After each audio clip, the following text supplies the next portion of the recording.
Hello, this is Katie. Welcome back to my channel. I'm going to be showing you how I made these cards. I am trying to make a number of them for local senior care facilities. So I wanted to find something kind of mass producible because I wanted to have enough and yet still pretty. I got the idea from a Stampin' Up! Demonstrator, her photo, Debbie Naylor. I linked her over on the Instagram post of the photo of this card. So I'm not going to be putting that stamp on the back of the cards I give to the senior places. So I'm just going to start with blank ones. So it's just card base 4 1/4 by 5 1/2. And then I just kind of did some measuring to figure out what would be best for the 3 panels to have an 1/8 of an inch white gap around them. And that came out to 5 1/4 by 1 1/4 strips. So 5 1/4 tall. This is in inches, in case you were questioning that. And then the other 2 pieces are 2 by 2 and 2 1/4 by 2 1/4. So I'll show you each of those as well. So 5 1/4 by 4 1/4. And then this is 2 by 2. The stamp is from a larger holiday Simon Says stamp set. I'm not next to it. I can't remember what it's called. I'm sorry. And I didn't show it to you because I forgot to. And this piece is 2 1/4 by 2 1/4.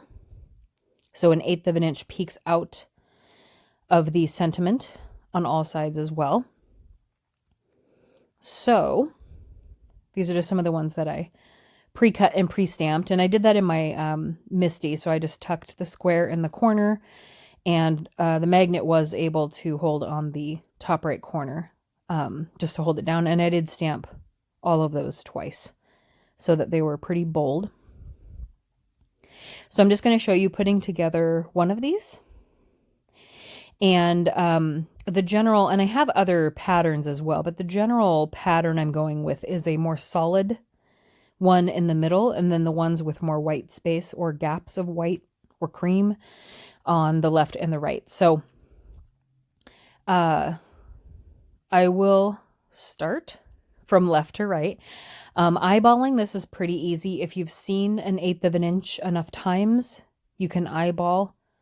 And really, it's just looking for the evenness on the top, the left, and the bottom. That part kind of makes it easy to do. So I'm just going to hold on to it. Clearly I have too much in my way. And you're just kind of eyeballing it on the top, the left, and the bottom to about an 1/8 of an inch. And then stick it down. And then we're going to leave an 1/8 of an inch to the right. So we're going to eyeball that. So now we're looking at the left side, the top, and the bottom when we're sticking this one down. And I kind of just pinch them in the middle and kind of pre-press it down. I'm not sticking it to the page, but it gives me an easy way to look at the gaps. And then I will take the far right one and do the same. And then this time I'm looking, and I didn't show you the paper pad I got this from, Cozy Christmas by Simple Stories. I also took some brown and cream ones to make a brown cream themed card as well. You can use any pattern paper, just find 3 patterns that go well. I also made one where the far left and the far right were the same pattern paper, and there was a more solid one in the middle because I couldn't find a 3rd pattern paper in that pack that would go with it. And that looked really good as well. So whatever strips you want, there's really no rules. I just think the solid in the middle, this more solid color, looks really good. So then after sticking those down, you can do this in whatever order you want, but basically we're lifting the Happy Holidays up on foam. And then we're sticking the red base down to the card, so you can build the red and the sentiment together first and then run your adhesive. I just realized this was easier sticking this straight down rather than trying to run adhesive on the back of it when the sentiment was already foam taped. And I also have my trays Those are my other handy dandy trays from Twiddler's Nook. I will link her down below. She has some really awesome trays that make it very easy to keep track of your little bits and pieces. And then I'm just going to put 2 pieces of foam tape on the back of the sentiment and then stick that centered onto the red square.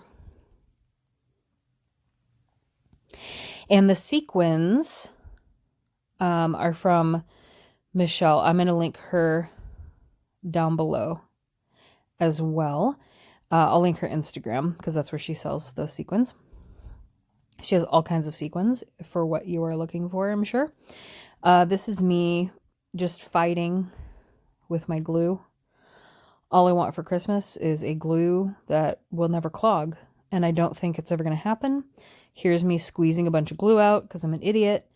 So I'm going to pause while I fix that situation and probably put too much glue down. It's already clogged and I just unclogged it. I've already cut the tip of this glue as well. I just didn't feel like using or trying to figure out which one of my art glitter glues wasn't clogged. I'm just kind of annoyed with glue at the moment. I need someone to invent an uncloggable fine tip glue. And I think I try to pick up some of this adhesive or glue. It's glue. There was just too much. So I have lots of glue on my fingers, so that's fun. And then we're going to find a few sequins to add to the front. Just go with the rule of odd numbers. And here I had room for 3 versus like 2 or 4. Odd numbers usually just look better and oddly more balanced because you wouldn't think so. But in general, whether you're adding stars in a sky scene or filling the card with something, odd numbers are usually just more aesthetically pleasing. So yeah, just sequins, let it dry. And I'm hoping to make a bunch more of these and hopefully get them into some sort of facility this week. I just need to put them in an envelope and yeah, I'll let them put names on them if they want. Now I'm covered in glue. I've messed up my nails and it's fine. Anyway, thank you for watching, and if you make these, let me know. I will link everything down below, and I will see you guys next time. Bye.